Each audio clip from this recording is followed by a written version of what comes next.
Ito nga pala, mag-start tayo dito sa dashboard natin. Meron tayo dito yung mga compliance natin. Okay? Ito yung form type na natin. Meron tayo dito start filing, tapos filing due date, remaining days. Okay, negative 3 kasi tapos na yung first quarter. Okay, pag tapos na, pwede nyo i-check ito. Pag nag-file na kayo, ito, unfiled pa siya dito. Yung mga sales natin nandyan mamaya pag naglagay tayo ng data. Okay, pag pinindot mo ito, okay, first quarter, filed. Magko-convert to na filed. Tapos yung mga data dito mawawala. Makikita nyo mamaya, okay? Uncheck muna natin siya, okay?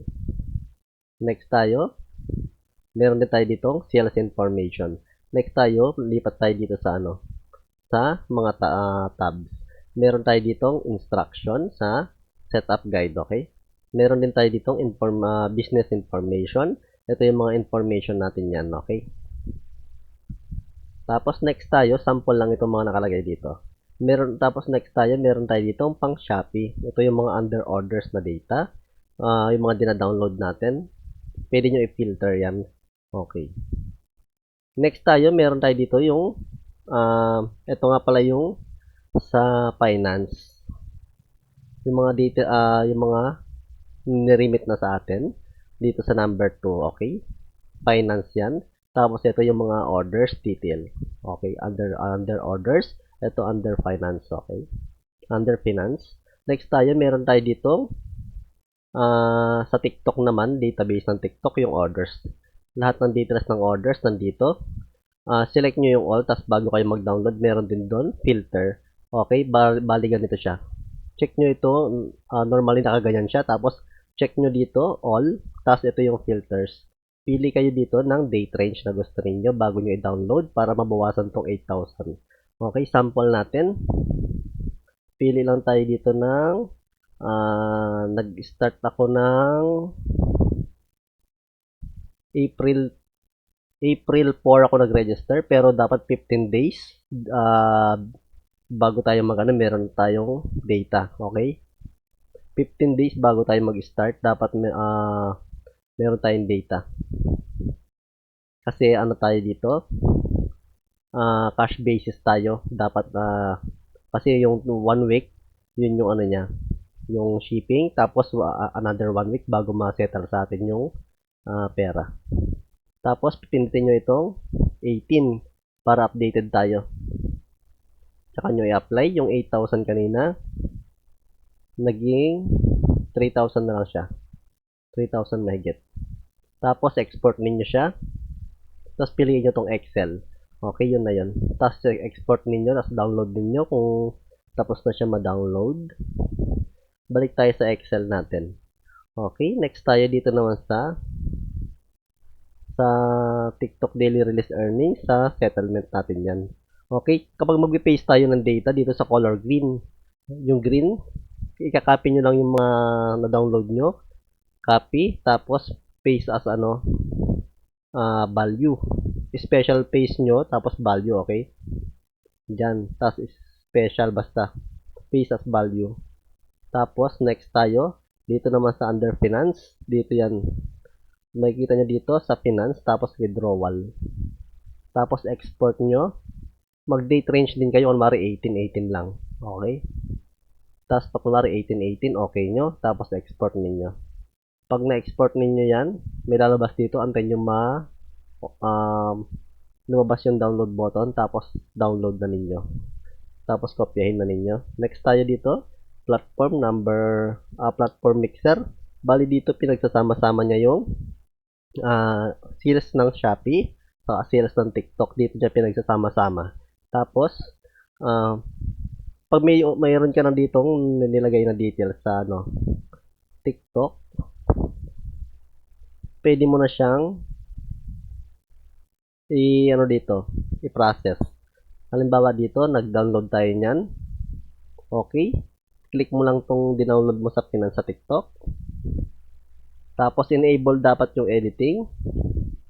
Okay, copy mo dyan. Tapos, punta ka sa pinakadulo, AN. Tapos, sa pinakailalim, okay, sa pinakailalim, sagad na yan. Copy mo lang, tapos balik ka dito sa TikTok. Okay, ay sa Excel file natin. Tapos, syempre sa finance tayo, color green. Ito yung sinasabi ko na special, paste special, tapos logging paste value pag nag-ano tayo, copy tayo ng values, okay? Click mo ito, paste values, okay. Ayan na yung details natin. Pag meron na tayong data sa number 2, meron na tayong data sa number 2, pwede na natin yan, kahit walang data sa TikTok, magpa-process yan. Pero pag nilagyan mo ng data dito, sabay niya ipa-process yan, okay? Ito, dyan. Okay, pindutin mo muna yung step 1 pag meron ka ng details dito sa database. Tapos dito, sa finance, click mo itong config column para ayusin muna niya yung column bago tayo mag-generate ng order ID. Okay, next tayo, step 2 na tayo niyan. Mag-generate tayo ng order ID. Pag pinindot mo to, automatic yan, bababa dito. Okay, pindot natin. Ayan, automatic na siya nag-generate ng order ID. Pinagsasama-sama kasi niya yung dito sa platform, okay? Ito, yung sa TikTok, saka sa Shopee, pinagsasama-sama niya yung orders dito araw-araw, okay? Ito, May 18 lang ito, May 18. May 18 lang yung ano niya dito. Yung ginagawa muna niya. Step 2 pa lang yun. Pagkatapos niyan, pag natapos yung generate ng pag huminto pala ito, tapos na yung pag-generate niya ng sales data natin. Bali, ito yun. Yung generate niya. Pag huminto na yan, tapos na. Tapos, kapag natapos na yan, pipindutin lang natin to. Isang beses lang yung pindot, ha? Okay, pag napindot natin to, pupunta siya sa number 4. Masasave siya doon. Bali, ito yung mga na-generate na data. Huwag yung pipindutin ng 2 times to kasi marodoble siya dito sa number 4. Okay? Pagtapos na yung step 3, step 4 naman tayo, buburahin niya yung mga na-generate niyang information para makapag-generate ulit tayo kinabukasan. Tapos sa number 5 naman, yung number 5, i-clear niya yung mga number 2. Ito, number 2, TikTok and Shopee. Ito number 2. Okay, de-delete niya yan para sa susunod na mag-download tayo ng dito. Para mag-download ulit tayo sa under ng finance, export natin. Okay. Tapos susunod niya 19 na kinabukasan. Okay, balik tayo sa TikTok. Okay. Antayin na natin matapos yan. Medyo matagal lang siya kapag first time mo lang siyang gagamitin kasi maraming araw yung gagamitin. Kung ako, April 4 ako nag-start. Tapos hanggang May 18, medyo matagal yun. Pero isang beses mo lang siya gagawin. Itong itong database, huwag yung di-delete to. Basta-basta. Every 3, okay, tapos na siya. Every, 5 days, ina-update natin or 3 days. Itong mga number 1 natin, ina-update natin siya every 3 days. O kaya 5 days. Pero ito, kahit araw-araw, okay lang. Ito, araw-araw lang. Okay, natapos na siya. Pindutin natin tong number 3. Wait lang, check muna natin yung number 4 natin kung may laman. Okay, wala siyang laman. Punta tayo sa pinakataas. Wala siyang laman dito. Pag pinindot natin tong save to number 4, lilipat siya sa kabila. Okay, pindot na natin. Okay, napindot na natin. Automatic nag-copy siya dito. Medyo matagal lang ng konti, pero mabilis lang. Okay, tapos na. Next time na mag-generate ulit tayo yung 19, balik tayo dito sa number. Ito yung number 4 natin. Ito yung kinopya niya, number 4. Ito yung sales natin sa number. Sa May 18, okay? Ito pwede natin burahin to kasi nakopya na natin siya. Ito yung pagbura dyan, step 4. I-clear niya yung data. Okay, nabura na niya. Next natin yung number 2, buburahin natin. Okay, da-delete na daw, sabi. Okay, malinis na siya. Para yung 19, dito ulit natin pipaste. Kung maglilista ulit kayo sa 19. Next natin, puntahan natin tong, ito na pala yung mga sales data natin. Bali, ito yung mga sales natin. Dito na iipon. Huwag niyong pipindutin yung clear data dito kasi masisira yung ay mabubura lahat ng mga ano natin, sales natin na nakasave. Tapos itong fixed column kapag nag-ulit ka, binura mo yung mga files, tapos inulit mo ulit. Meron pala tayo ditong manual. Manual kung humingi yung buyer ng ano, ng resibo kahit walang 500, pwede natin palitan to, okay? O individual, ibig sabihin nagbigay tayo ng receipt. Pag various, sama-sama lang, okay. Next tayo, meron tayo ditong dashboard dahil